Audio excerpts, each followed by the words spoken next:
Bismillahirrahmanirrahim. Assalamualaikum warahmatullahi wabarakatuh. Alhamdulillahirrabbilalamin. Pada sore hari ini kita bisa bertemu secara tidak langsung melalui video.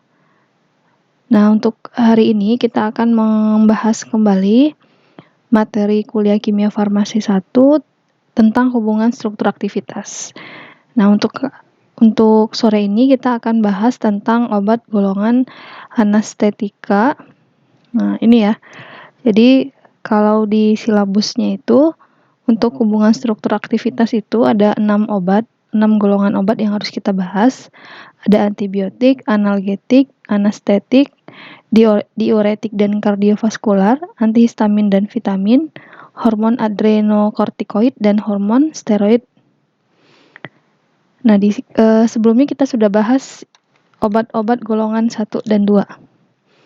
Nah, berarti kita sisanya obat golongan 3, 4, 5, dan 6. Nah, di sini saya juga ada keterbatasan untuk menyiapkan slide kuliah. Jadi saya baru bisa sampai menyiapkan materi 3 dan 4. Nah, jadi untuk sore ini kita bahas materi 3 dan 4. Untuk materi 5 dan 6 nanti saya kirim susulan materinya. Jadi saya di sini minta apa ya istilahnya ya, minta pemahaman kalian juga ya, bahwa kalau kuliah matrikulasi memang sistemnya cepat karena ya tadi balik lagi ke target kita selesai 1,5 tahun, otomatis beberapa mata kuliah harus dimatrikulasi, dan yang nama matrikulasi kita harus menyelesaikan dalam 4 minggu. Jadi mau nggak mau kalau misalnya materinya panjang, ya gimana ya, karena memang harus disampaikan gitu kan. Kalau misalnya pengen materinya pendek, berarti kan yang disampaikan oleh dosen cuman daftar isi doang kalau mau pendek ya. Kalau mau satu slide aja, mau menyampaikan satu slide aja, berarti cuman daftar isi istilahnya kan, poin-poinnya aja seperti itu. Nah, jadi di sini untuk video, jadi kalau untuk kuliah saya jelaskan. Sebenarnya saya tipikal yang menganggap kalian itu sudah dewasa. Ya, karena memang umurnya itu sudah dikategorikan ke dewasa. Jadi misalnya dosen upload video. Nah, itu dikembalikan lagi ke diri masing-masing. Saya butuh atau tidak nih dengan videonya. Ya, kalau misalnya kalian merasa saya butuh dengan penjelasan berupa video, ya saya tonton. Tapi kalau Anda merasa gitu ya, kalau kalian merasa saya cukup dengan handout atau slide yang dikasih oleh dosen, cukup, menurut saya sudah cukup mengerti dengan slide, ya udah saya tinggal baca aja gitu. Jadi kalau bagi saya sendiri tidak ada pemaksaan kalian harus nonton video saya, tidak ya, karena saya menganggap kalian sudah dewasa. Jadi bebas aja, mau ditonton boleh, mau nggak ditonton juga boleh, terserah. Yang penting kalau kita sudah belajar di universitas, sudah masuk di perguruan tinggi, ya tidak ada lagi seperti anak sekolahan. Oh, kamu harus baca ini, oh kamu harus nonton ini sampai selesai. Enggak, tidak ada paksaan. Ini pribadi saya. Saya kembalikan lagi ke diri kalian masing-masing. Kalau merasa butuh videonya, silakan ditonton. Kalau tidak merasa butuh, ya tidak apa-apa gitu. Karena nanti itu ke kaliannya lagi nanti ya, daripada merasa terbebani, ya kita ini aja gitu. Kalau menurut saya lebih gampang membaca aja, cukup membaca tanpa video. Ya dikembalikan lagi ke bagaimana cara belajar masing-masing orang kan berbeda gitu. Ada yang butuh penjelasan, ada yang dia bisa dengan membaca aja dia cukup gitu. Nah, seperti itu ya, khusus untuk mata kuliah saya. Kalau mata kuliah dosen lain ya dikembalikan lagi ke dosennya. Jadi saya tidak ada paksaan. Oh, saya nggak absen di YouTube, Bu, ya nggak apa-apa, bagi saya mah ya terserah gitu. Tapi kan nanti sebandingnya kalau saya lihat antara seseorang yang rajin dengan pencapaian apa yang didapat itu sesuai dengan usaha kita gitu, termasuk dengan nilai. Ketika kita berusaha dengan baik, pasti nanti juga insya Allah nilai juga akan mengikuti gitu ya, insya Allah tidak akan melenceng seperti itu. Nah itu apa ya, intermezzo dari saya. Jadi nggak usah terbebani nih. Oh kuliahnya panjang banget nih, harus 1 jam, ya mau gimana lagi, memang materinya banyak gitu. Dan kalau rasanya kalau dosen tidak menyampaikan itu bagi saya itu hutang menurut saya. Ya karena saya sudah dikasih tanggung jawab mata kuliah ini yang harus saya sampaikan. Nah itu prolog dari saya ya. Jadi dikembalikan lagi ke mahasiswa, kalau misalnya merasa butuh dengan YouTube videonya ya silakan ditonton. Tapi kalau merasa sudah cukup dengan slide, jadi kan saya memberikan slide dan video itu pilihan aja bagi kalian. Ya terserah, yang penting kalian paham.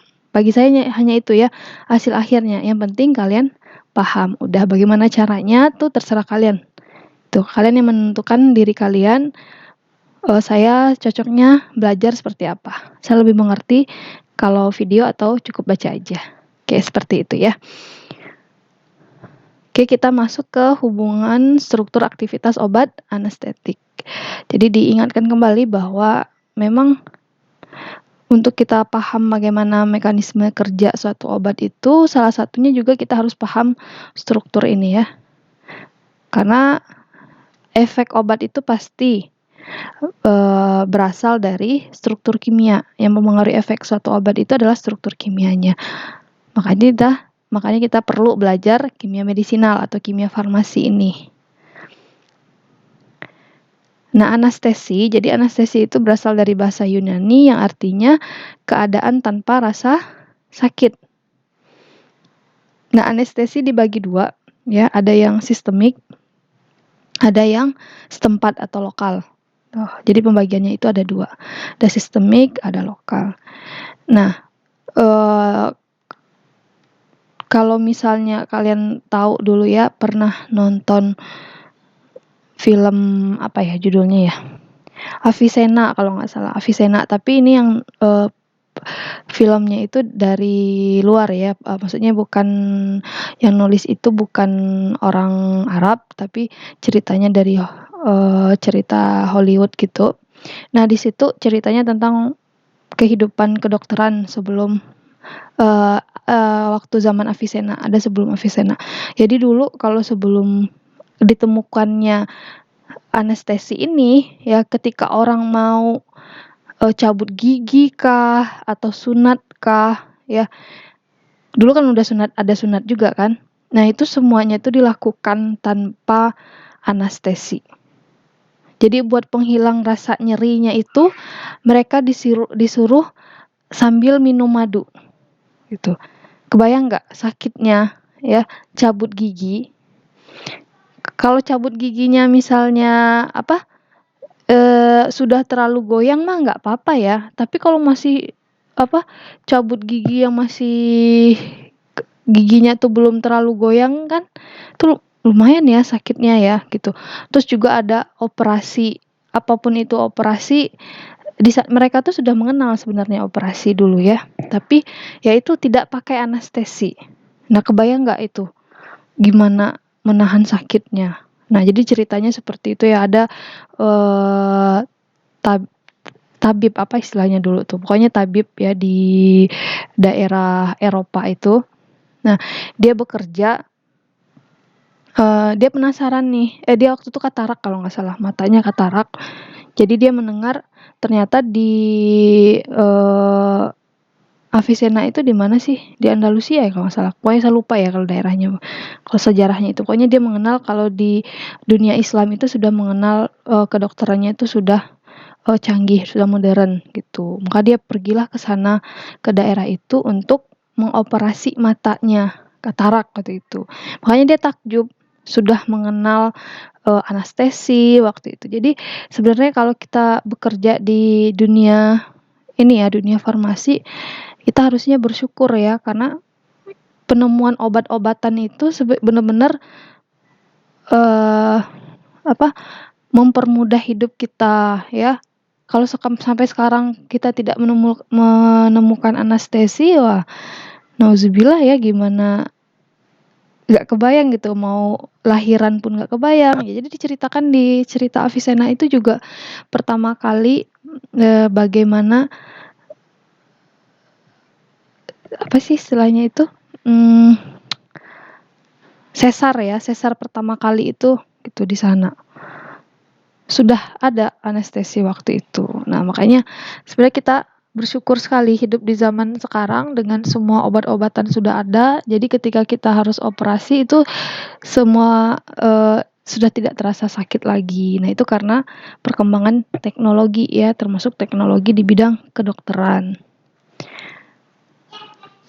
Nah, jadi kalau anestesi umum itu berarti dia depresi ya, suatu keadaan depresi. Depresi itu menekan susunan saraf pusat yang bersifat reversibel. Oke, di mana seluruh perasaan atau kesadaran ditiadakan sehingga agak mirip keadaan pingsan. Ya memang pingsan ya, karena tidak merasakan apapun gitu. Jadi tahapan untuk menekan sistem saraf pusat itu ada 4 ya. Pertama, analgesia, kesadaran berkurang dengan rasa nyeri hilang dan terjadi euforia. Ya, rasa nyaman dan disertai mimpi yang mirip halusinasi. Jadi kita sudah mulai di tahapan halusinasi. Kemudian tahap eksitasi, kesadaran hilang dan timbul kegelisahan, hingga tahap ini disebut juga taraf induksi. Ya, udah mulai ya ke eksitasi. Kemudian tahap anestesi, berarti pernafasan kita menjadi dangkal dan teratur seperti pada keadaan tidur. Ya, jadi yang nafas itu disebut dengan pernafasan perut. Nah, gerakan mata dan refleks mata hilang, sedangkan otot menjadi lemas. Nah, biasanya hanya sampai ke tahap ketiga ini. Ya, ketika sudah mencapai tahap ketiga ini, barulah bisa misalnya dilakukan operasi besar ya, yang memerlukan anestesi umum. Nah, yang ditakutkan itu kalau sampai ke fase keempat, kelumpuhan sumsum tulang. Itu di mana kegiatan jantung dan pernafasan terhenti. Nah, tahap ini sedapat mungkin dihindari. Jadi sebenarnya untuk anestesi umum itu pilihan terakhir kalau misalnya kita mau operasi ya, karena yaitu tadi mengerikan juga ya kalau sampai ke tahap keempat gitu, sampai jantung pun ikut berhenti ya. Seperti kan sudah meninggal istilahnya. Maka juga untuk dokter pun itu ada spesialis anestesi ya. Karena memang yang efek terapeutiknya itu sangat pendek ya istilahnya ya. Jadi efek toksisitasnya tinggi gitu. Jadi kalau takutnya melebihi malah nanti menjadi ada efek samping gitu yang berbahaya. Nah, hubungan struktur aktivitas anestetika sistemik atau umum, anestesi umum. Jadi anestesi tadi sudah disampaikan bahwa senyawa yang dapat menekan aktivitas fungsional sistem saraf pusat. Anestetik sistemik menekan sistem saraf pusat secara tidak selektif. Ya, maksudnya tidak selektif itu berarti semuanya gitu ya, yang ditekan. Jadi makanya tidak sadarkan diri. Nah, aktivitas biologi yang dihasilkan oleh senyawa-senyawa anestesi umum itu ditentukan oleh sifat kimia fisikanya, ya, bukan oleh interaksi dengan reseptor. Nah, kalau kemarin kita belajar tentang narkotika ya, golongan narkotik analgetik. Jadi itu aktivitas biologisnya itu karena ada hubungan antara interaksi antara obat dan reseptor. Kan kemarin kita belajar tentang morfin, turunan narkotik. Nah, itu hubungannya ada interaksi antara obat dan reseptor. Sedangkan kalau untuk anestesi sistemik ini lebih ke sifat kimia fisikanya sehingga menimbulkan efek anestesi. Gitu. Jadi bukan reseptor di sini, bukan hubungan antara obat dan reseptor, tapi lebih ke bagaimana sifat kimia dan fisika. Nah, makanya anestesi umum ini golongan senyawa itu tidak khas ya, strukturnya tidak khas. Tidak ada kekhasan dari strukturnya. Beda dengan narkotik kemarin kan, kalau narkotik itu dia turunan alkaloid. ya. Makanya dia punya efek seperti itu. Nah, oh ya sekalian saya mau jawab yang kemarin yang beberapa pertanyaan yang saya ingat itu, apa ya kemarin beberapa ya yang saya ingat aja dulu ya saya jawab. Karena belum sempat buat nulis khusus pertanyaan yang bertanya bahwa pertanyaannya kenapa loperamid itu dia kan turunan narkotik tapi tidak dikasih label narkotika. Nah, itu dikembalikan lagi ke undang-undang. Kita kan ada undang-undang narkotika dan psikotropika. Ya. Nah, yang dimaksud dengan narkotika itu apa? Ada golongan 1, 2, dan 3. Kan? Dan ketika obat turunannya itu sudah tidak memiliki efek sedatif ya, tidak ada kecanduan, kemudian tidak menyebabkan ketergantungan gitu, sama ya kecanduan dan ketergantungan ya. Nah, efeknya sudah tidak sama lagi dengan morfin gitu ya. Sudah beberapa itunya sudah dengan penambahan gugus seperti kodein pun itu dia kan kodein masih di golongan narkotik ya kalau nggak salah tuh. Kayak tramadol juga ya. Nah, itu kan karena dia efeknya itu sudah tidak ada, efek seperti morfinnya sudah tidak ada. Makanya dia tidak digolongkan ke dalam narkotik lagi gitu. Tapi dia merupakan suatu prekursor. Ya, jadi ada istilahnya prekursor. Prekursor itu adalah senyawa yang dapat diubah menjadi bentuk yang lain. Ya, seperti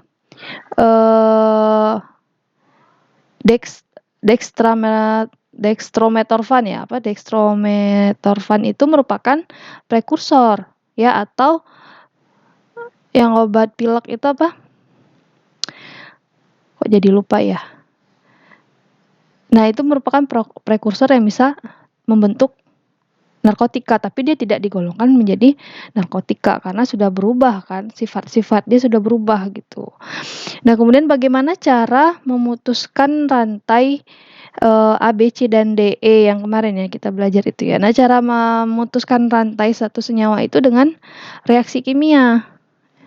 Nah, pemutusan rantai itu berarti masuk ke reaksi eliminasi.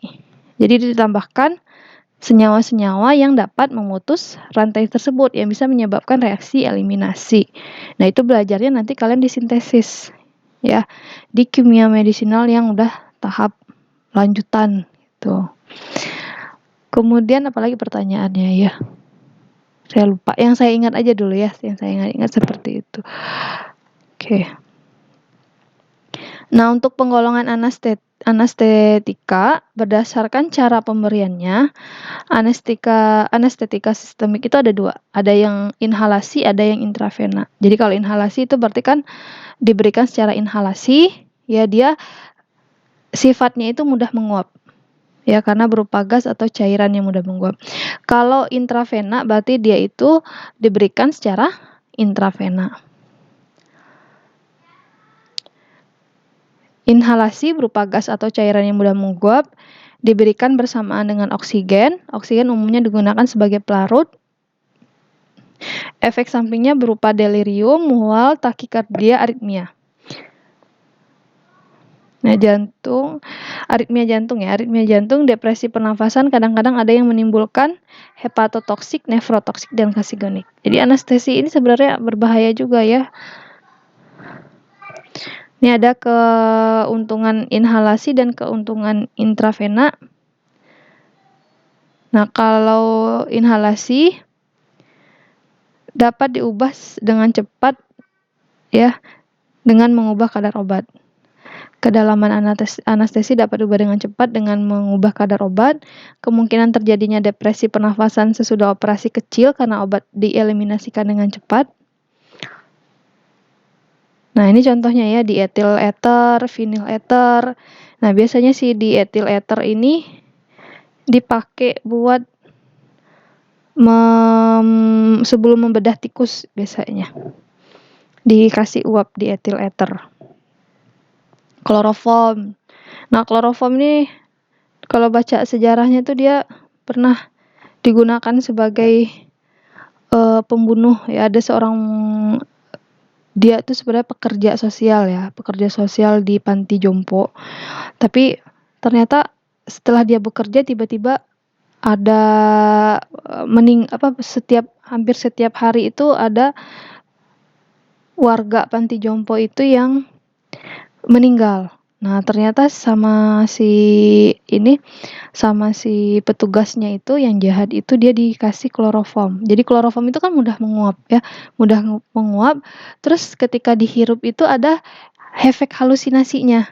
Jadi kayak kita tuh merasa gembira, senang, tapi ternyata mematikan. Jadi hati-hati ya yang bekerja dengan kloroform di lab, gitu. Ternyata itu termasuk ke anestesi, bisa digunakan sebagai anestesi inhalasi, dan efek sampingnya dia benar-benar yang toksisitasnya tinggi ya. Kemudian ada anestesi intravena.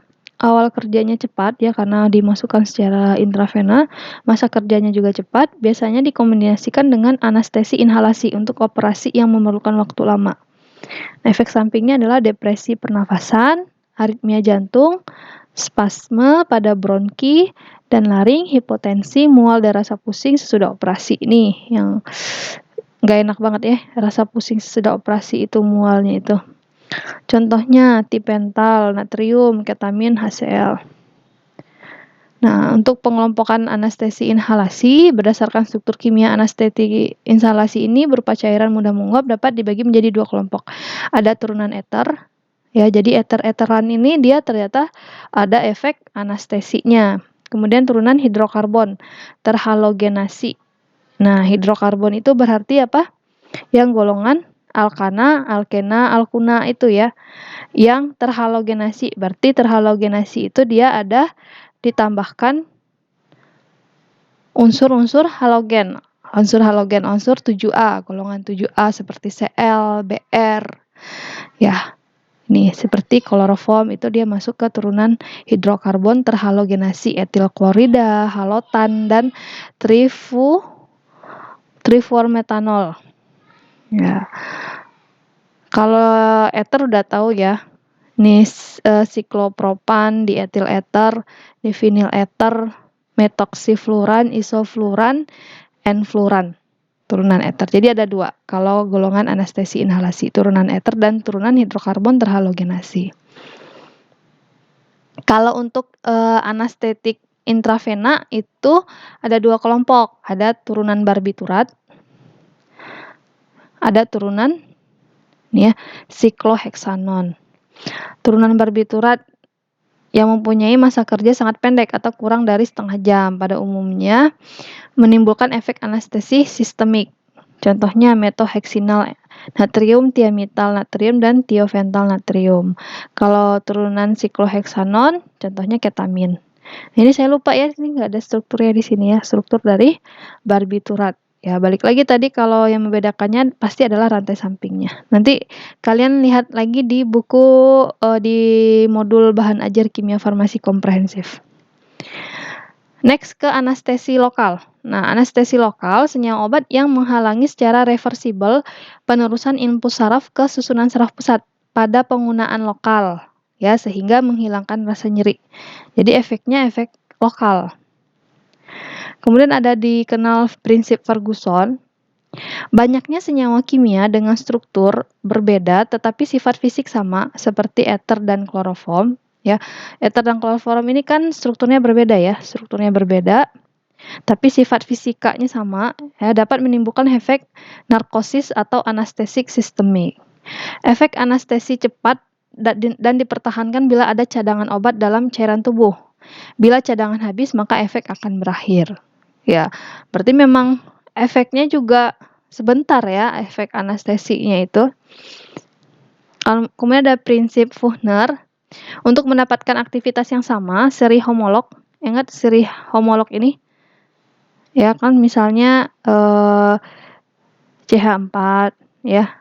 Kemudian apa lagi? Ini kan metana. Kemudian etana. Ini kan ada penambahan ya. C2H6 ya. CN H2N plus 2 ya, benar ya, C2H6. Nah, CN H2N plus 2, betul ya, C2H6. Nah, itu kan seri homolog itu ada penambahan yang teratur kan. Penambahan di sini CH2. Nah, itu disebut dengan deret homolog. Nanti metana, etana, propana. Nah, itu kan bertambah lagi tuh C3H8 ya. H8. Itu disebut dengan seri homolog. Untuk mendapatkan aktivitas yang sama, seri homolog yang lebih tinggi memerlukan kadar lebih rendah. Ya, sesuai persamaan deret ukur seperti ini. Ini orang mencari ininya ya, persamaannya ya. Hal ini terjadi pada obat seri homolog penekanan sistem saraf pusat seperti alkohol, keton, dan ester. Jadi ketika ingin untuk membuat penyuntikannya dengan kadar lebih rendah, berarti semakin panjang deret homolognya, berarti kadar yang dibutuhkan untuk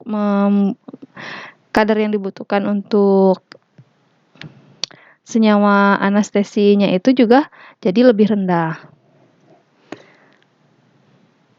Untuk persyaratan anestesi lokal, pertama harus tidak merangsang jaringan, tidak mengakibatkan kerusakan permanen terhadap susunan saraf. Kemudian toksisitas sistemiknya rendah, efektif dengan jalan injeksi atau penggunaan pada selaput lendir. Waktu mulai kerjanya sesingkat mungkin untuk jangka waktu yang lama, dapat larut dalam air dan menghasilkan larutan yang stabil, juga terhadap pemanasan atau kalau harus disterilisasi. Nah, struktur dasar anestesi lokal ya, umumnya terdiri atas 3 bagian. Gugus hidrofil, kemudian gugus amina ya. Kemudian gugus lipofil. Nah, ini contohnya. Gugus aromatik ini bersifat lipofil. Ya. Oke, kemudian intermediate linkage berupa ester atau amida. Kemudian ada atau amina terminal bersifat hidrofil. Jadi kalau ada N itu biasanya sifatnya hidrofil ya, hidrofil. Nah, biasanya strukturnya ada 3 itu. Jadi cincin aromatik, ini yang lipofil, kemudian penghubungnya ya, struktur antaranya ester atau amida, kemudian amina terminal, itu bersifat hidrofil. Tipe ikatan akan mempengaruhi efek farmakologi dari obat. Anestesik yang mempunyai ikatan ester umumnya kurang stabil ya, karena ikatan ester ini kan gampang dipecah ya, dan mudah dimetabolisme karena gugus ini mudah mengalami hidrolisis ya, karena si ester ini pasti mudah dihidrolisis dalam tubuh sehingga mengakibatkan degradasi dan inaktivasi.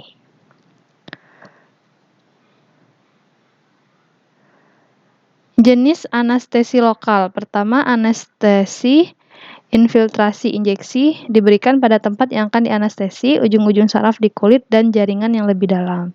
Anestesi konduksi. Injeksi diberikan di suatu tempat berkumpulnya saraf sehingga akan tercapai anestesi pada daerah yang lebih luas. Nah, ini pengulangannya ada senyawa ester, senyawa amida, dan golongan lain. Nah, contohnya senyawa ester itu benzokain, prokain, ya. Kalau benzokain itu dia ester dari para amino benzoat, asam benzoat ya, para amino benzoik acid. Esternya yang ini kan. COOR kan, COOR itu esternya. Ini yang para amino benzoat, asam para amino benzoat. Aminonya di sini ya. Ini ikatan para strukturnya. Prokain diuraikan oleh enzim kolinesterase di dalam tubuh menjadi dietilaminoetanol dan PABA.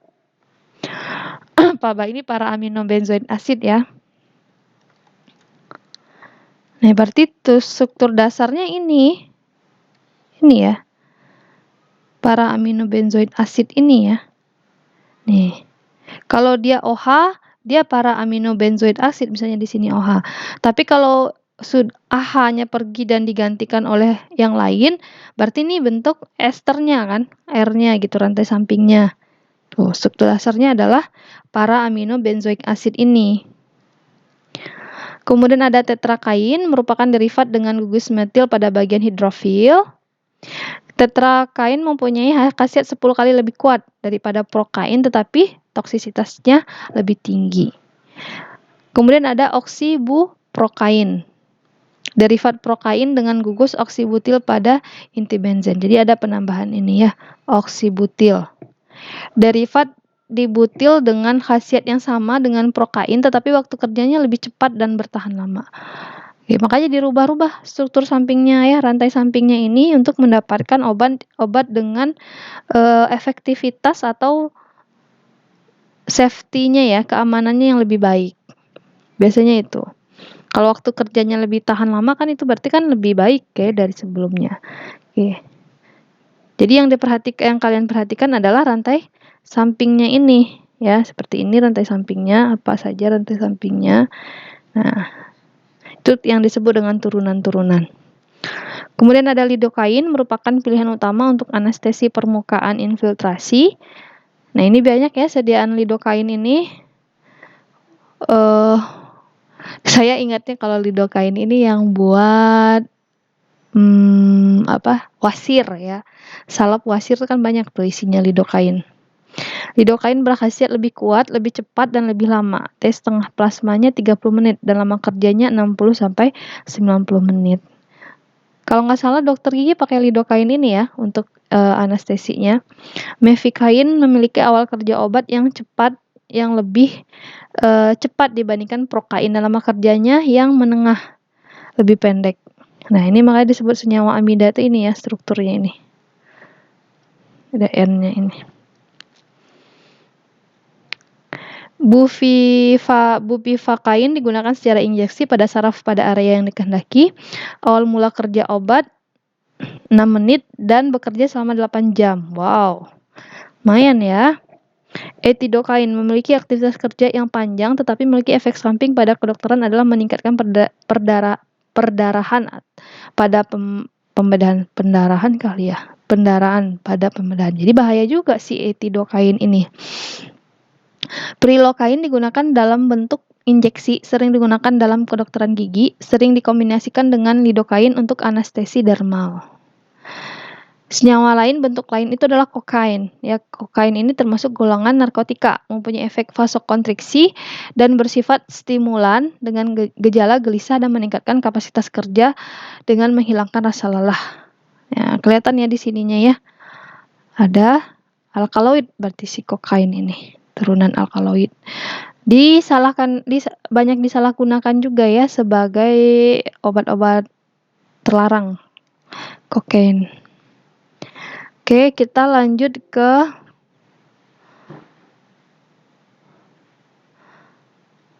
materi yang ke diuretik dan ini ya, hubungan struktur aktivitas obat diuretik dan kardiovaskular.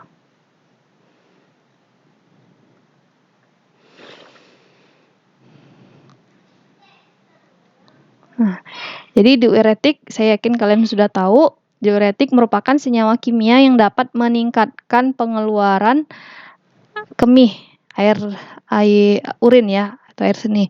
Atau disebut diuresis melalui kerja langsung terhadap ginjal. Obat-obat kardiovaskular adalah obat-obat yang digunakan untuk mencegah atau mengobati penyakit jantung, penyakit kardiovaskular. Diuretik umumnya digunakan untuk mengobati penyakit hipertensi, yang melalui kerjanya adalah menurunkan penumpukan cairan. Nah, penumpukan cairan ini biasa kita sebut dengan udem ya. Udem. Dengan meningkatkan pengeluaran cairan diharapkan tekanan darah dapat turun karena berkurangnya volume cairan tubuh. Jadi dikeluarkan melalui pipis atau urin, sehingga tidak jarang obat golongan diuretik diresepkan bersama dengan obat-obat kardiovaskular untuk mengobati penyakit jantung. Nah, salah satunya penyakit jantung itu kan juga ada yang jantungnya bengkak ya, yang disebabkan oleh cairan, makanya sering banget kombinasi. Kalau kita bicara kardiovaskular itu sudah complicated ya menurut saya ya. Saya juga menurut saya agak susah juga belajar kardiovaskular ini, obat kardiovaskular, karena mekanismenya itu terhubung dengan organ-organ lain gitu. Karena ya ginjal juga, kemudian tekanan darah juga itu kayak seperti satu penyakit yang berhubungan dengan banyak penyakit lain. Untuk capaian pembelajarannya, mampu menjelaskan penggolongan diuretik berdasarkan jenis terapi, ya penggolongannya harus tahu dulu nih. Ya, mampu menjelaskan efek terapi obat diuretik berdasarkan perbedaan gugus fungsinya, mampu menjelaskan hubungan struktur aktivitas obat diuretik, mampu menjelaskan penggolongan obat kardio, kemudian mampu menjelaskan HSA obat kardiovaskular. Kita masuk ke HSA obat-obat golongan diuretik. Jadi diuretik itu zat yang dapat memperbanyak pengeluaran kemih melalui kerja langsung terhadap ginjal. Diuretik merupakan obat yang dapat menambah kecepatan pembentukan urin. Ya, menambah kecepatan pembentukan urin. Istilah diuretik mempunyai dua pengertian. Pertama, menunjukkan adanya penambahan volume urin yang dapat diproduksi, dan yang kedua menunjukkan jumlah pengeluaran atau kehilangan zat-zat larut dan air.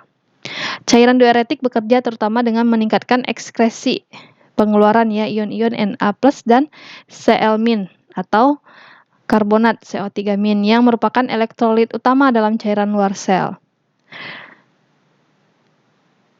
Diuretik juga menurunkan absorpsi ya penyerapan kembali elektrolit di tubulus renalis dengan melibatkan proses pengangkutan aktif. Fungsi utama dari diuretik adalah untuk mobilisasi cairan edema ya, cairan yang bengkak, yang kita bengkak itu, yang berarti mengubah keseimbangan cairan sedemikian rupa sehingga volume cairan ekstrasel kembali menjadi normal. Nah, bagaimana memproduksi urin? Jadi ginjal berfungsi memelihara kemurnian darah dengan cara mengeluarkan semua zat asing dan sisa pertukaran zat. Selain itu, ginjal juga berfungsi meregulasi kadar garam dalam cairan tubuh. Unit fungsional dari ginjal adalah nefron ya. Jadi sel ginjal itu disebut dengan nefron yang terdiri dari glomerulus, tubulus proksimal dan distalis loop of Henle dan saluran pengumpul. Nah, untuk pembentukan urin ini ada 3 fase ya. Ada 3 tahap. Pertama, filtrasi. Filtrasi atau penyaringan merupakan proses penyaringan darah yang mengandung zat-zat sisa metabolisme. Proses ini terjadi di glomerulus. Ya.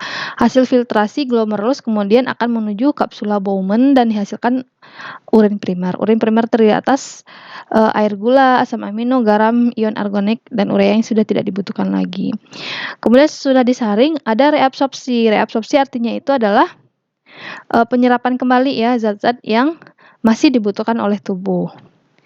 Urin primer yang terkumpul di kapsula Bowman masuk ke tubulus proksimal dan telah direabsorpsi. Pada proses ini terjadi proses penyerapan kembali zat-zat yang masih berguna bagi tubuh oleh dinding tubulus, lalu masuk ke pembuluh darah yang mengelilingi tubulus. Zat-zat yang diserap kembali antara lain glukosa, ya, asam amino, ion-ion organik.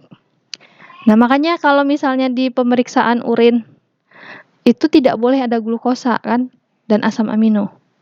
Kalau misalnya ada, berarti itu ada kadarnya juga ya. Pada kadar berapa itu berarti sudah bahaya. Ya, ada kerusakan berarti. Nah, hasil dari reabsorpsi saya jadi ingat diabetes ya. Kalau misalnya ditemukan di air seninya itu ada glukosa, berarti bisa terindikasi dia mengalami diabetes. Ya, atau makanya penyakitnya itu disebut dengan penyakit kencing manis. Karena harusnya glukosa itu tidak ada di urin. Hasil dari reabsorpsi urin primer adalah urin sekunder yang mengandung sisa limbah nitrogen dan urea. Urin sekunder kemudian masuk ke loop Henle atau lengkungan Henle. Pada tahap ini terjadi osmosis air di lengkungan Henle descendant sehingga volume urin sekunder berkurang dan menjadi pekat. Ketika urin sekunder mencapai lengkungan Henle ascendant, garam Na+ dipompa keluar dari tubulus sehingga urin menjadi lebih pekat. Nah, terakhir ada tahap augmentasi. Ya, urin sekunder dari lengkungan Henle tadi kemudian akan masuk ke tubulus distalis. Nah, untuk masuk ke tahap augmentasi, pengumpulan zat-zat yang tidak dibutuhkan lagi oleh tubuh. Nah, zat sisa yang dikeluarkan oleh pembuluh kapiler adalah ion hidrogen, ion kalium, H3, dan kreatinin. Setelah melewati tubulus disalir, urin banyak kehilangan air sehingga urin makin pekat. Proses augmentasi ini menghasilkan urin yang sesungguhnya. Urin sesungguhnya ini mengandung urea, asam urin, amonia, sisa-sisa pembongkaran protein, dan zat-zat yang terlebih dalam darah seperti vitamin, obat-obatan, hormon, serta garam mineral. Urin sesungguhnya ini kemudian menuju ke saluran pengumpul untuk dibawa ke pelvis yang kemudian menuju kantung kemih. Urin inilah yang akan keluar melalui uretra. Nah, makanya juga di sini juga kalau kita kelebihan vitamin, ya itu sayang ya, karena akan dikeluarkan melalui urin gitu, tidak akan disimpan di tubuh. Nah, juga obat-obatan yang diekskresikan melalui ginjal, berarti obat-obatan yang larut air akan dikeluarkan melalui ginjal.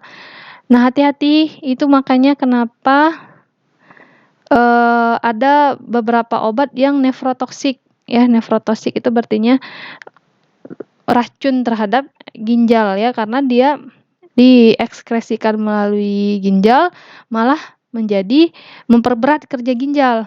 Nah, hati-hatinya ya, hati-hati untuk yang mengkonsumsi obat yang jangka panjang.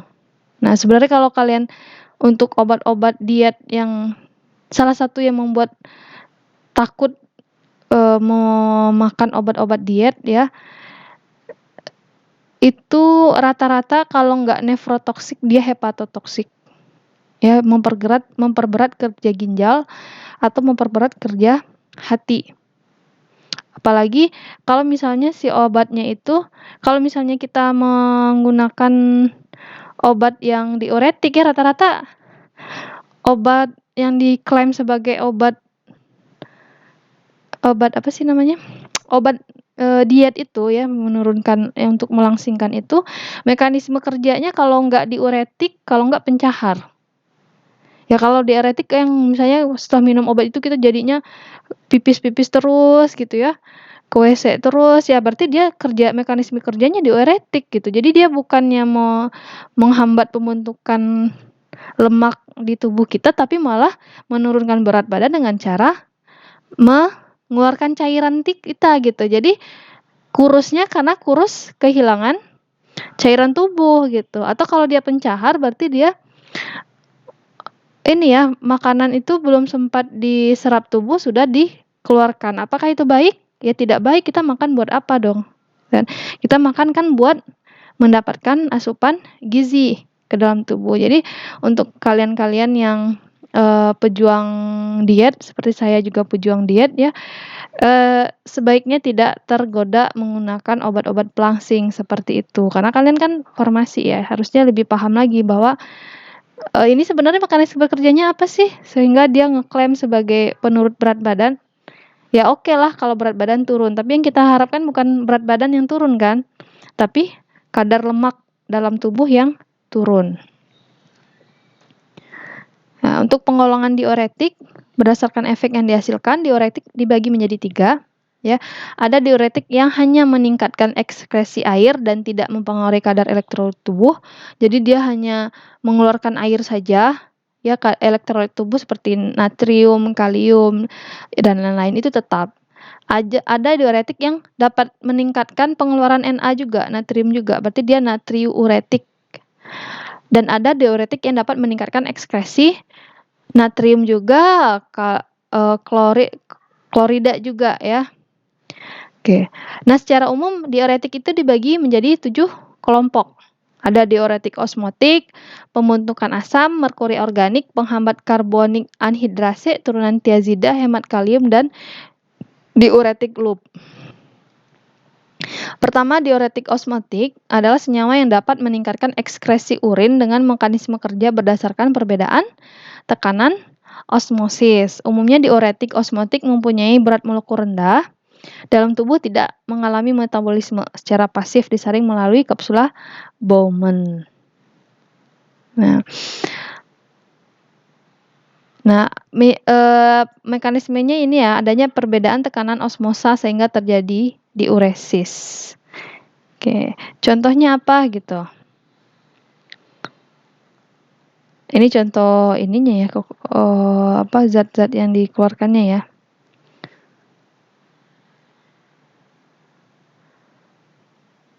Oh, contoh obatnya mannitol adalah diuresis osmotik yang digunakan untuk mengatasi berbagai keadaan sebab. Bila turunan tiazida sudah tidak efektif lagi. Oh, ternyata mannitol ini juga bisa menyebabkan mannitol ini termasuk diuretik osmotik ya, bisa diuresis. Oh. Diuretik pembentukan asam. Senyawa anorganik yang dapat menyebabkan urin bersifat asam dan mempunyai efek diuretik. Senyawa golongan ini efek diuretiknya lemah dan menimbulkan asidosis, ya, menyebabkan keasaman ya,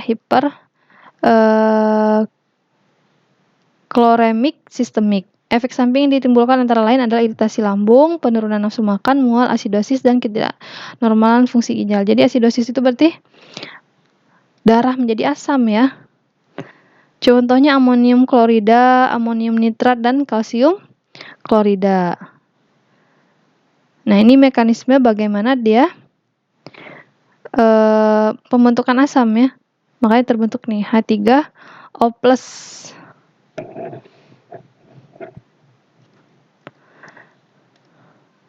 Nah, kurang efektif si amonium klorida ini. Kalau dia sediaan tunggal, dia kurang efektif karena setelah 12 hari, tubuh atau ginjal mengadakan kompensasi dengan memproduksi amonia yang akan menetralkan kelebihan asam. Pembentukan NH4+ yang segera berinteraksi dengan ion klorida membentuk NH4 klorida, amonium klorida ya, dan kemudian diekskresikan sehingga efek diuretiknya akan menurun secara drastis. Jadi, tubuh kita itu ada homeostatisnya ya. Jadi dia ketika ada kelebihan asam atau apa, dia bisa menetralkan sendiri sebenarnya. Ini adalah reaksi penetralan kelebihan asam. Nah, amonium klorida malah lebih sering digunakan sebagai ekspektoran ya, obat batuk dalam campuran obat batuk karena dapat meningkatkan sekresi cairan saluran nafas sehingga mudah dikeluarkan. Kemudian ada golongan diuretik merkuri organik. Diuretik merkuri organik ini adalah saluretik. Ya, saluretik itu berarti dia mengeluarkan natrium dan klorida juga. Absorpsi pada saluran cerna rendah dan menimbulkan iritasi lambung sehingga pada umumnya diberikan secara parenteral. Dibanding obat diuretik lain, diuretik merkuri ini mempunyai beberapa keuntungan. Antara lain tidak menimbulkan hipokalemia. Jadi hipokalemia itu berarti kekurangan kalium, tidak mengubah keseimbangan elektrolit dan tidak mempengaruhi nekrosis jaringan.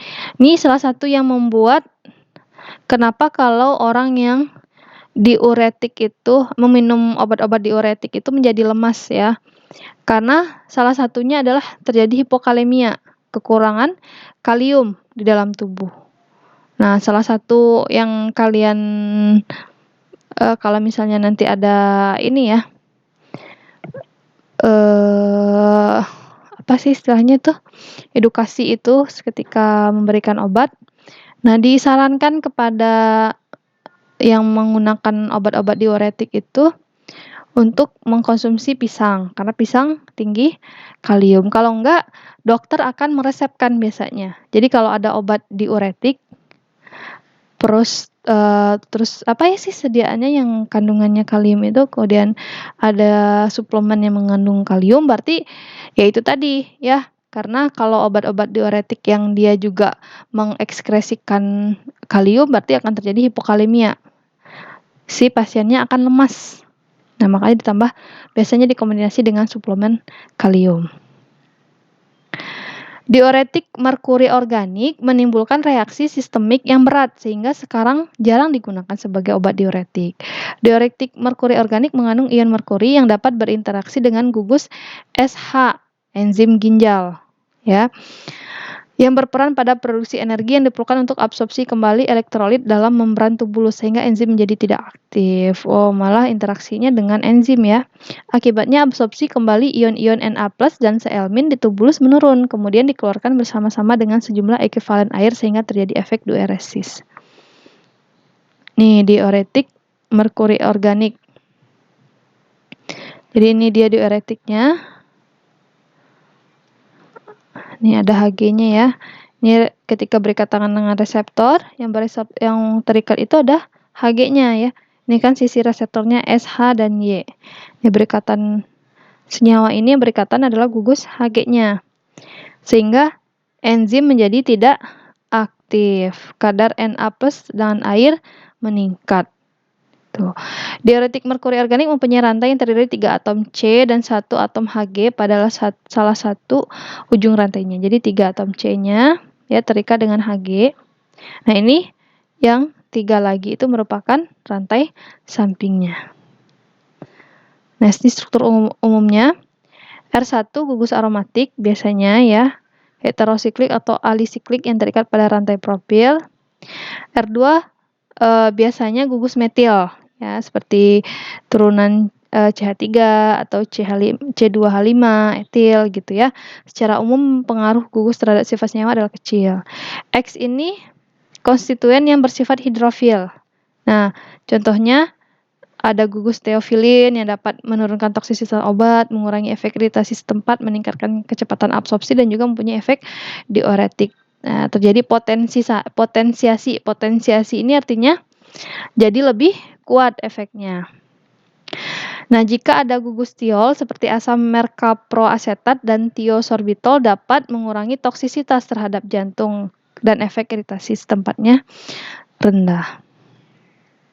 Contoh senyawa diuretik merkuri organik, meterosiksilin. Oke. Nah, jadi yang pink ini rantai sampingnya ya.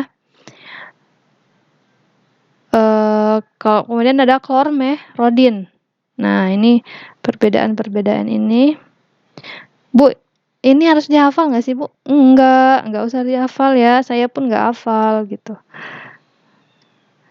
Terus diapain, Bu? Ya dipahami aja. Nanti ujiannya gimana, Bu? Ya ujian gampang lah nanti ya. Nanti dipikirin ujiannya. Diuretik penghambat karbonik anhidrase. Nah, golongan penghambat karbonik anhidrase ini merupakan senyawa golongan sulfonamid. Ya, karena sulfonamid juga ada yang berefek diuretik ya. Anti sih. Dia juga saluretik ya. Saluretik berarti mengeluarkan natrium dan Cl juga. Digunakan secara luas untuk pengobatan sembab yang ringan dan moderat.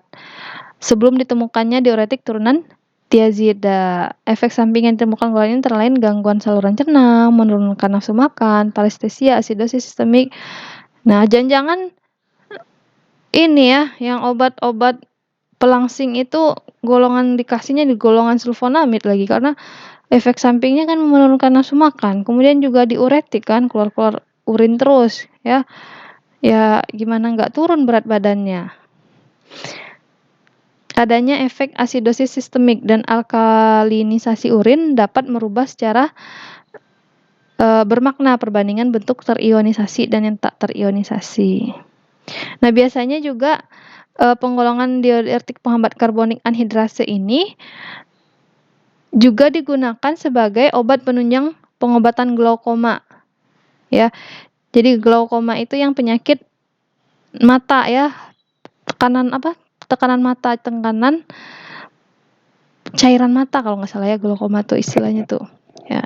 Nanti tanya ke guru farmakologinya, dosen farmakologinya, glaukoma itu apa, Bu? Ya, kalau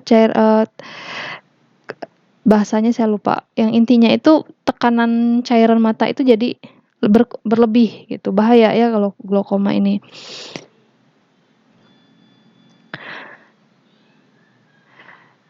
Nah, ini karbonik anhidrase adalah metaloenzim yang berperan dalam pembentukan asam karbonat sebagai hasil reaksi antara air dan gas asam arang.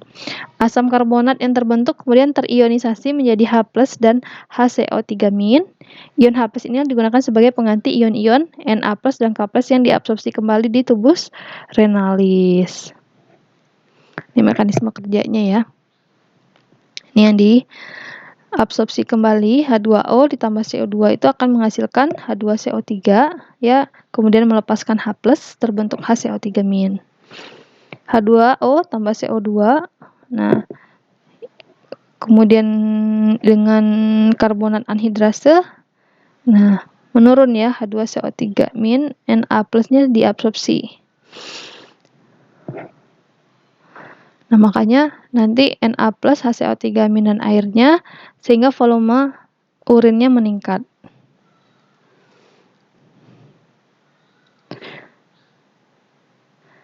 Bila kerja enzim dihambat, maka produksi asam karbonat akan menurun, sehingga jumlah ion H+ sebagai pengganti ion Na+ juga menurun.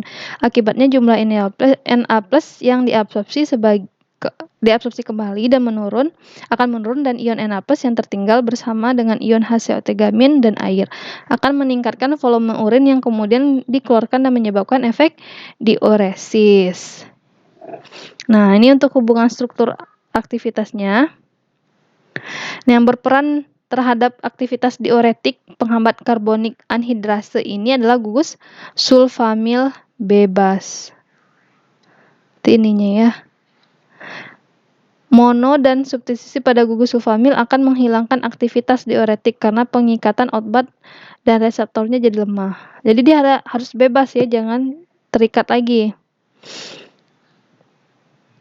Pemasukan gugus metil pada azetazolamid ya, metazolamid dapat meningkatkan aktivitas obat dan memperpanjang masa kerja obat. Jadi ketika dia di sini ditambahkan CH3, nah berubah menjadi metazolamid, maka masa kerja obatnya akan lebih panjang.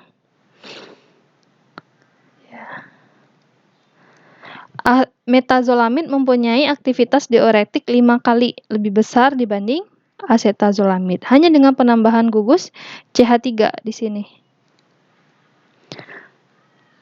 Modifikasi yang lain dari struktur azetazolamid secara umum akan menurunkan aktivitas. Destilasi akan menurunkan aktivitas dan perpanjangan gugus. Ini tinggal dibaca aja ya. Kemudian ada diuretik turunan tiazida. Diuretik turunan tiazida adalah saluretik juga yang dapat menekan absorpsi kembali ion natrium, klorida, dan air. Turunan ini meningkatkan ekskresi ion-ion K+, Mg+, dan HCO3 dan menurunkan ekskresi asam urat. Digunakan terutama untuk pengobatan udem pada keadaan dekompensasi jantung sebagai penunjang pada pengobatan hipertensi karena dapat mengurangi volume darah dan secara langsung menyebabkan relaksasi otot polos arteriola. Nah, biasanya sering dikombinasi obat-obat antihipertensi ya, seperti reserpin, hidralazin. Nah, sehingga menimbulkan efek potensiasi. Jadi efek antihipertensinya menjadi lebih kuat. Nah, efek sampingnya itu hipokalemia. Jadi makanya harus diberi tambahan suplemen kalium. Gangguan keseimbangan elektrolit dan menimbulkan penyakit pira yang akut. Diuretik mengandung gugus sulfamil sehingga dapat menghambat enzim karbonil anhidrase. Juga dikatakan bahwa efek saluretiknya terjadi karena adanya pemblokan proses pengangkutan aktif ion klorida dan absorpsi kembali ion yang menyertai pada loop Henle. Nah, jadi dia efeknya juga ini ya, menghambat enzim karbonik anhidrase tadi. HSA dari tiazid ini, nah ini struktur dasarnya ya. Pada posisi 1, cincin heterosiklik adalah gugus SO2. Nah, ini ya. Atau CO2. Gugus SO2 mempunyai aktivitas yang lebih besar ya dibanding kalau di sini itu adalah CO2. Pada posisi 2, substituen gugus alkil yang rendah biasanya gugus metil. Ya, yang di sini ya.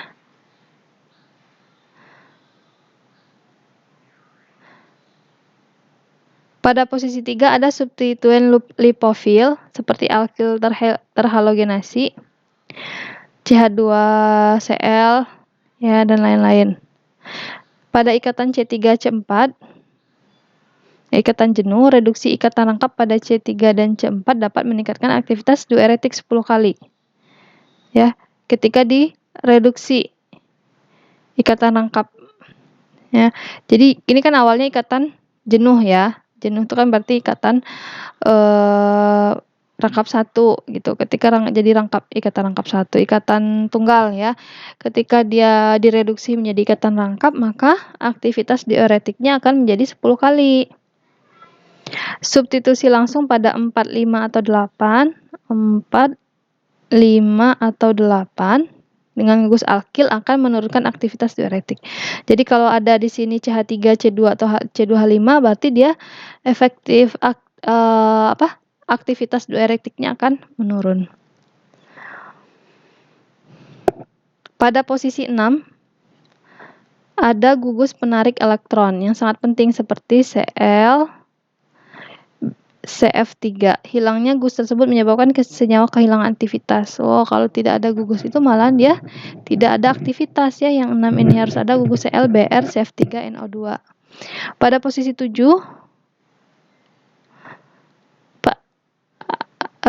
ada gugus sulfamil yang tidak tersubstitusi, turunan mono dan disubstitusi dari gugus sulfamil ini tidak mempunyai aktivitas diuretik. Jadi kalau dia sudah ada lagi yang mensubstitusi, berarti aktivitasnya akan hilang ya.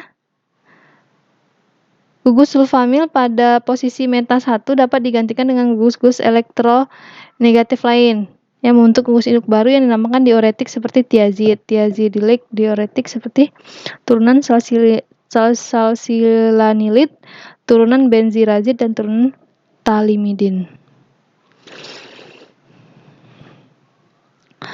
Nih ya, senyawa yang termasuk turunan tiazid, senyawa turunan klortiazid, hidroklortiazid. Yang paling banyak ini ya, di apotik tuh HCT ya.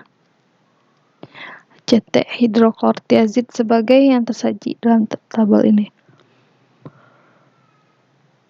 Di struktur klortiazid dan hidroklortiazid. Bedanya apa nih? Di sini ya. Di C3-nya. Nomor 3. Ya, namanya hidro ya. Berarti ada H di sini. Kalau di sini kan nggak ada H-nya nih. Contoh senyawanya ya. Ini tergantung dari R1 dan R2-nya. R di sini. Ya, ini gugus halogen ya biasanya. Kemudian R1, R2.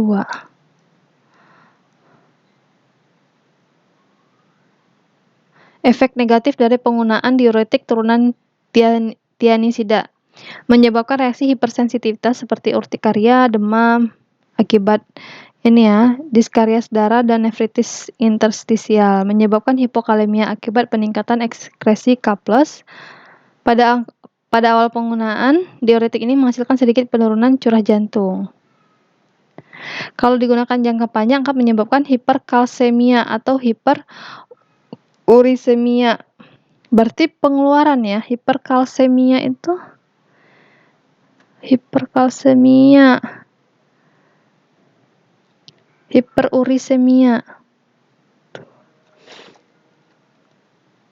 Kemudian ada diuretik hemat kalium, senyawa yang mempunyai aktivitas natriuretik ringan dan dapat menurunkan sekresi ion H+ dan K+. Senyawa tersebut bekerja pada tubulus distalis dengan cara memblok penukaran ion Na+ dan ion H+ dan K+, menyebabkan retensi ion K+. Dapat mengurangi sekresi ion K+ sehingga menurunkan terjadinya hipokalemia. Ya, nah, ini apa sih bedanya sekresi dengan ekskresi? Kalau ekskresi itu kan mengeluarkan cairan dari dalam tubuh keluar tubuh ya. Kalau sekresi itu misalnya organ mengsekresikan suatu, berarti mengeluarkan suatu senyawa tapi masih di dalam tubuh, berarti itu namanya sekresi. Ya, kalau masih senyawa itu masih di dalam tubuh. Misalnya apa? Misalnya ginjal mensekresikan. Nah, berarti kan ginjal dia masih senyawa yang dia hasilkan itu masih ada di dalam tubuh. Dikeluarkannya itu masih di dalam tubuh. Kalau ekskresi dikeluarkannya ke luar tubuh. Contohnya urin ya. Urin itu kan kita keluarkan sudah menjadi di luar tubuh ya. Itu yang disebut perbedaan antara sekresi dan ekskresi. Diuretik hemat kalium bekerja pada saluran pengumpul dengan mengubah kekuatan pasif yang mengatur pergolakan ion-ion, memblok absorpsi kembali ion Na+ dan ion K+, sehingga meningkatkan ekskresi ion Na+ dan Cl-. Nah, ini contohnya ya. Amlorid HCl. Ini struktur molekulnya, struktur dasarnya pirazin ini ya. pirazin ada natrium gugus nitrogennya, atom nitrogennya 2. Kemudian ada triamteran. Ya, sama ya strukturnya. Nah, ada diuretik antagonis aldosteron. Ini pembagian dari diuretik hemat kalium tadi ya. Yang dikeluarkan oleh korteks adrenalis, merupakan senyawa aktif untuk menahan elektrolit. Dapat meningkatkan absorpsi kembali ion Na+ dan Cl-, serta ekskresi ion Kal+ dalam saluran pengumpul. Contohnya adalah spironolakton. Ini yang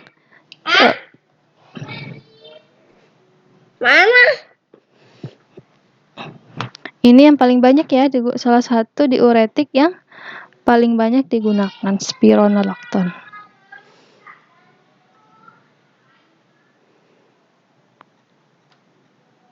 Nah, ada diuretik loop. Merupakan saluretik yang sangat kuat ya. Contohnya aja kita lihat. Asam etakrinat. Nah, menyebabkan diuretik itu karena berinteraksi dengan gugus sulfhidryl enzim yang bertanggung jawab pada proses absorpsi kembali natrium di tubulus renalis. Nah, ini gugusnya ya. Gugus yang berperan pada interaksi tersebut adalah gugus alfa beta, ikatan lengkap tidak jenuh. Oke. Nih, gugus alfa substitution akil nih ya.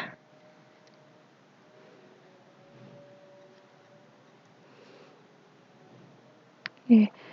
Contohnya ini ya, furosemid. Ini juga sering sekali digunakan di ini klinik. Nah, lanjutnya kita ke sedikit lagi ya, hubungan struktur aktivitas obat kardio. Nah, untuk obat kardio ini dibagi lagi menjadi 6 macam. Kardiotonik, obat anti aritmia, obat anti hipertensi, anti angina, vasodilator, anti lipemik. Apa itu kardiotonik? Kardiotonik ya, obat yang dapat meningkatkan kekuatan kontraksi jantung. Digunakan untuk pengobatan payah jantung kongestif, takikardia arterial, dan proksimal.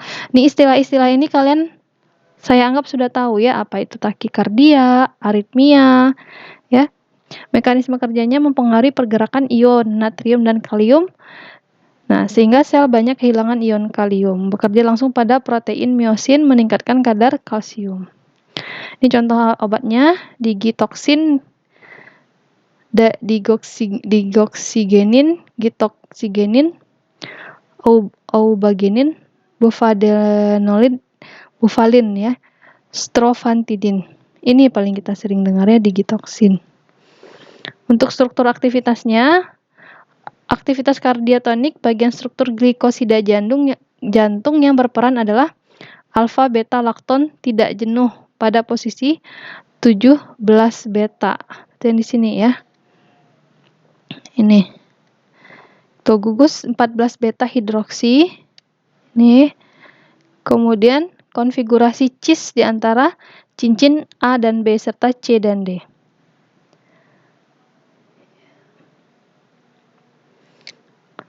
Konfigurasi ini ya. Oke, konfigurasi cis di antara cincin A dan B serta C dan D. Ini ya, ini A, B, C, D. Cis. Nah, cis itu kan sama ya, misalnya posisi cis tuh seperti ini berarti dia cis. Tapi kalau posisinya seperti ini trans gitu. Kalau posisi dia cis, nah itu yang berpengaruh terhadap struktur aktivitas dari glikosida jantung.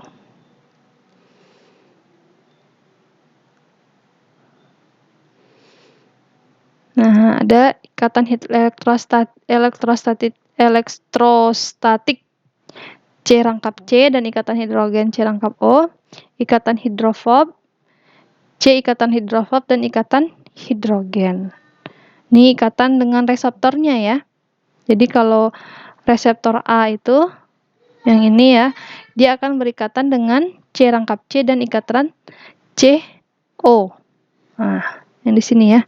Ini C rangkap C dengan CO gugus karbonil. Ini yang akan menempati reseptor A. Sedangkan reseptor B ditempati oleh ikatan hidrofob. Ikatan hidrofob itu berupa rantai karbon aja ya. Rantai karbon panjang itu pasti dia bersifat hidrofob. Nah, kalau tempat C itu rantai hidrofob dan ikatan hidrogen. Jadi ada yang bersifat hidrofobnya, ada yang ikatan hidrogen, baru bisa menempati posisi reseptor C. Kedua, antiaritmia. Aritmia itu adalah obat yang dapat memperbaiki irama jantung menjadi normal. Ya, indikasinya pengobatan aritmia jantung, takiaritmia, dan bradiaritmia. Ini beda ya antara takiaritmia dan bradiaritmia ini. Bekerja secara langsung pada membran sel miokardial. Ya, jadi ingat lagi pelajaran Anfismannya ya. Anfismannya itu sel miokardial itu yang mana? Mengontrol aliran ion transmembran miokardial.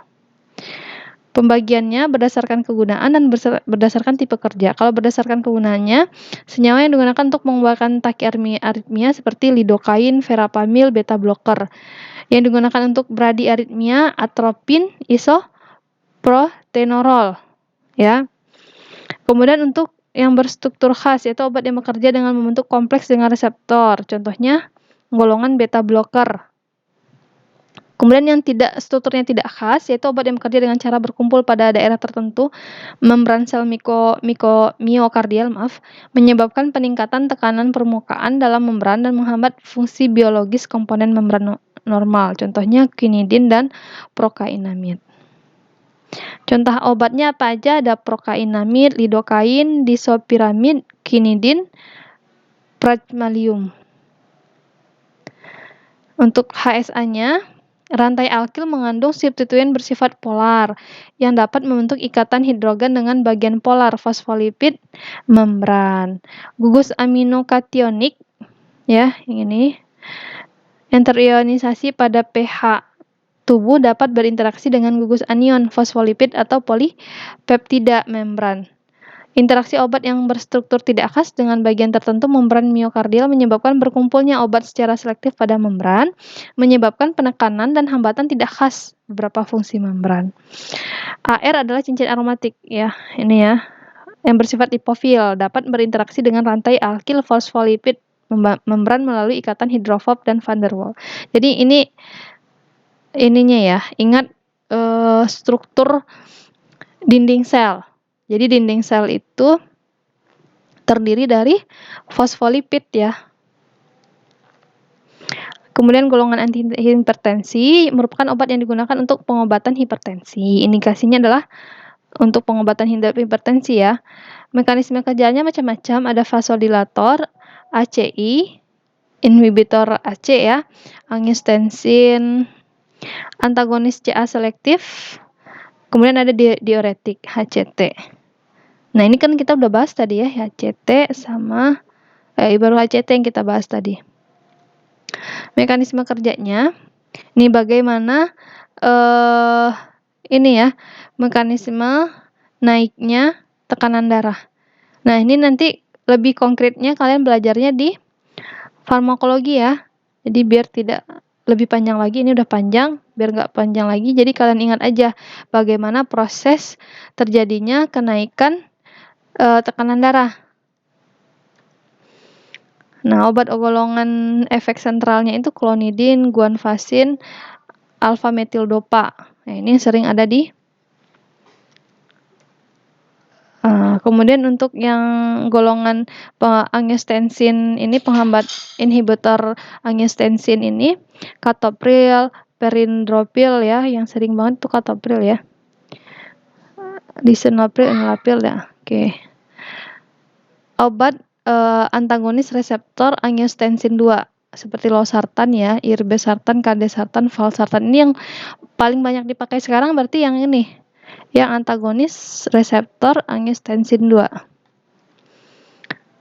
Nah, untuk struktur dan aktivitasnya, model tempat aktif pada ACE ya ditunjukkan dengan oleh adanya ion zinc++ yang dapat membentuk kompleks dengan ligan dengan gugus sulhidril SH-nya. Dari captopril, gugus karboksi dari enalapril, lisinopril, perindopril, ramipril, delapril, quinapril, dan lain-lain, ya, serta gugus fosforus dan lisinopril. Gugus yang dapat membentuk ikatan hidrogen dengan gugus karbonil. Ya, jadi ini yang zincnya. Jadi, oke. Enzim pengubah angiostensin, ya. Angiostensin itu kan disingkat dengan ACE, ya. Gugus yang bermuatan positif yang terikat melalui ikatan ion dengan gugus karboksilat yang bermuatan negatif. Oke.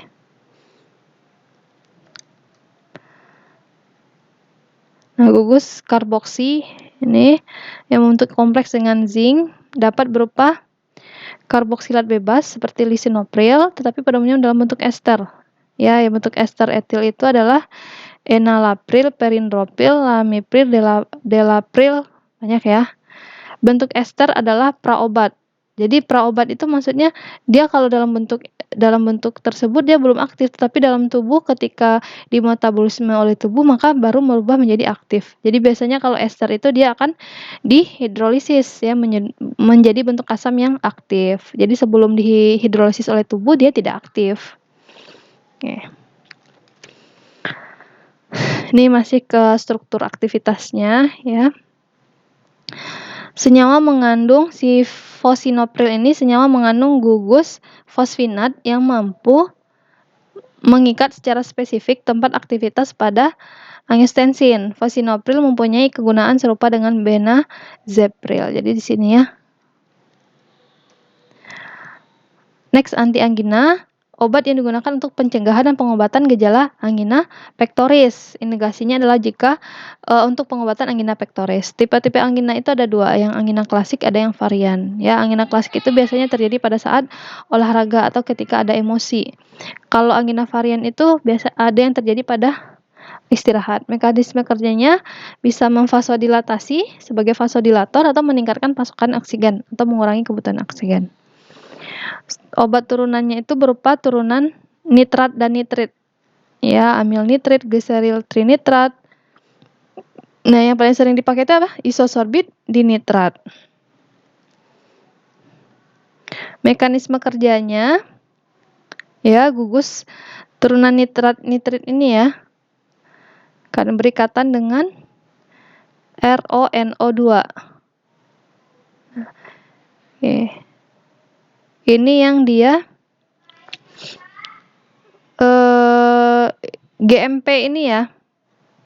Ini mekanisme relaksasi otot. Bagaimana bekerja sebagai vasodilatasi. Coba kalian buka lagi buku farmakologinya. Mekanisme kerja. Obat turunan fenilhidropidin. Nah, ini strukturnya.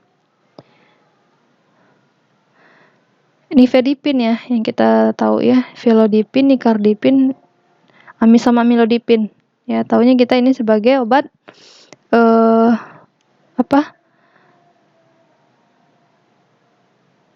obat hipertensi aja kita kalau kita bilang di itu, ya. Padahal mekanisme kerjanya adalah itu tadi, ya, bisa jadi ke vasodilator atau meningkatkan pasokan oksigen. Oke. Untuk hubungan struktur aktivitasnya, ya, yang berpengaruh itu pertama cincin dihidropiridinnya. Ya, sesuai panah aja nanti kalian pahami, ya. Kemudian atom N sekundernya, substituen yang meruah misalnya gugus fenil pada posisi 4 cincin. Kemudian vasodilator, obat yang mampu menyebabkan vasodilatasi pembuluh darah, arteri, dan vena. Indikasinya untuk pengobatan aritmia jantung, takiaritmia, dan bradiaritmia. Mekanismenya adalah mengurangi ketegangan dinding otot pembuluh darah, sehingga ruang dalam pembuluh darah tidak menyempit. Hal tersebut akan memudahkan tubuh untuk mengalirkan darah, ya, berisikan oksigen ke seluruh tubuh, termasuk ke otot jantung, menekan potensi aliran darah kembali ke ruang jantung. Nah, jenis-jenis obat vasodilator itu ada vasodilator koroner, ada vasodilator sistemik, dan vasodilator perifer dan cerebral. Ini contoh-contoh obatnya, ya. Nah, yang kalian kita tahu kan salbutamol, ya. Nah, dia termasuk vasodilator untuk asma juga kan? Saya tahu-tahu aja ya, mungkin kalian lebih banyak lagi yang kalian tahu kan karena sering nifedipin, verapamil. Nih. Ini tergantung di mana ya, otot apa yang dia vasodilatasikan. Ini bagaimana sisi kerja dari vasodilator. Ini udah farmakologi molekuler ya, seperti ini ya. Nah, terakhir adalah antilipemik. Obat antilipemik digunakan untuk pengobatan arteriosklerosis untuk penyakit yang disebabkan oleh endapan plasma lipid, terutama ester kolesterol yang terlokalisasi pada dinding arteri, membentuk plak. Arteriosklerosis dapat menyebabkan penyakit jantung koroner. Ya, ini ya untuk obat-obatnya ada turunan asam klofibrat, asam nikotinat, ya, ada turunan kopolimer, serat, ya, penghambat HMG-CoA reduktase. Ini yang paling diingat nih, penghambat HMG-CoA reduktase contohnya simvastatin, lovastatin. Oke. Oke, next kita masih ada 4 lagi ya. Jadi jangan khawatir. Yang 4 lagi ini nanti saya coba seringkas mungkin ya. Jadi nanti hari Sabtu itu, Sabtu tanggal berapa? 28 itu ya, 28 kita itu UTS karena kita harus ada nilai UTS-nya. Berarti materi kita tentang hubungan struktur aktivitas antibiotik, kemudian analgetik, terus yang barusan ya, anestetika, terus diuretik, sama kardio. Wah, banyak Bu, pusing Bu. Nggak usah pusing ya, tinggal kalian baca aja, nanti kita ujiannya open book. Oke.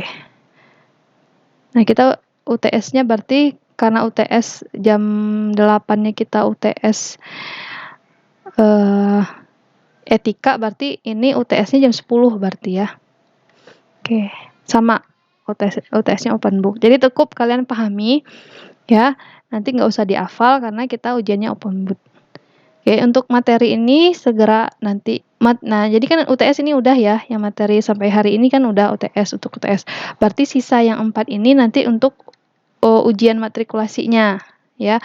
Ujian matrikulasinya ini nanti sistemnya akan nantilah saya sampaikan. Insya Allah tidak akan memberatkan. Oke, terima kasih atas perhatiannya. Mohon maaf jika banyak ini ngomongnya belepotan banget ya hari ini ya. Oke, saya minta maaf atas segala kekurangan dan kesalahan. Semoga bisa dipahami.